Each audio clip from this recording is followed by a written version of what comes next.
আচ্ছা বলেন তো, এই খাবারটা কি সে খাবে না? বউরা কি আগে খায়? কখনো দেখছেন যেটা খায় এটা রাক্ষস? আমি তো আমার জীবনে দেখি নাই আমার বউ কখনো আগে খাইতে। যে কোনো জিনিস আনলে আগে আপনি খাবেন, পরে আমরা। এটা হলো ঘরের মহিলাদের অভ্যাস, ভালো বিবির অভ্যাস। আগে বিবি খায় না, আগে স্বামীরে খাওয়ায়। মাছের মাথাটা স্বামীরে দেয়, লেজটা বউ কোনো মতো খুঁটে খায়। এটা যদিও ঠিক কি না ঠিক ওইটা পরের হিসাব, কিন্তু এটা বউর মহব্বত স্বামীর প্রতি। একটু চিল্লাইলে সমস্যা কি? মাথাটা তো আপনারই দেয়, কি বলেন ঠিক না? তা আপনি চিল্লাইলে সহ্য করতে পারেন নাকি? আপনি গন্ডারের সামনে বানান না কেন শরীরে? খালি খোসা দিলে আপনার লাগে কেন? শুনেন, যদি রান্না মজা নাই হয়, খাবেন, মজা বুইলা খাবেন। খাওয়ার পরে ওই অফিসে যখন যাবেন তখন বউটা তো এটা খাবে। খাওয়ার পরে খুবই ইন্না লিল্লাহ, কি আমসাম রান্না করলাম আজকে। হ্যাঁ, এই ঘোড়ার ডিম আমার স্বামী খেয়ে বলছে এত মজা, ওর কি রুচি নষ্ট হয়ে গেছে মনে হয়েছে, ঠিক না? এখন দুপুরে ফোন দিবে, ভয়ে ভয়ে ফোন দিয়ে শুরুতে বলবো জান, কারণ অন্যায় করছে না একটা।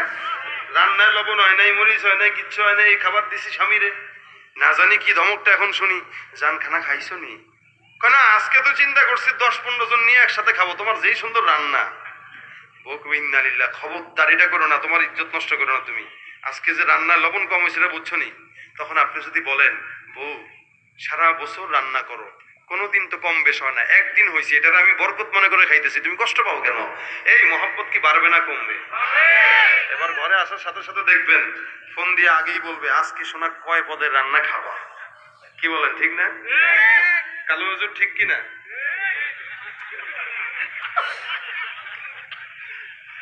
এই আগের থেকেই ফোন দিয়ে বলবে 4-5 পদের রান্না করো, কি কি খাবা বলো, আমি করতেছি। বাসায় যাওয়ার পরে এটা সেটা দেখবেন মহব্বত আগের তুলনায় 5 গুণ বেড়ে গেছে, খালি খারাপটারে ভালো করার কারণে, ঠিক না? আর আপনি যদি কন খালি এই গোলামের জি গোলাম কি রান্না শিখাইছে, কি করছে, আপনার বউ কবে কি বলেন ঠিক না? চাকর হইছি আমি, 24 ঘন্টা আপনারা খালি রান্না খাওয়ামো, একদিন খারাপ হইতে পারে না? অসভ্য বেড়া, রান্না খারাপ হলে সহ্য করতে পারে না, আপনি গালি দিবেন একটা, সে দিবে 14। মেয়েদের সবকিছু বেশি এক্সেস, এরা এক্সেস করে। মানে আপনি যদি একটা করেন হয়ে করবো 2টা। এজন্য আপনি যদি মহব্বতও একটু করেন, হ্যাঁ করবে 10 বার। ভালোবাসার দিক দিয়েও বাড়াবাড়ি, রাগারাগের দিক দিয়েও বাড়াবাড়ি। এজন্য এদেরকে মহব্বত কেমনে করুন? রাসূল বলেন শোনো, এদেরকে মহব্বত করে মাথার উপরে উঠানো যাবে না, নিচে নামানোও যাবে না। এরা বুকের পাঁজর থেকে সৃষ্টি, পাঁজরের মধ্যে রাখবা, ভালোবেসে রাখবা। কথা বুঝেই না এরা। আরে ঘোড়ার ডিম কাদের সাথে বসলাম আজকে? কোত্থেকে তৈরি বলেন? এখান থেকে আল্লাহ পাক মাদেরকে বানাইছে।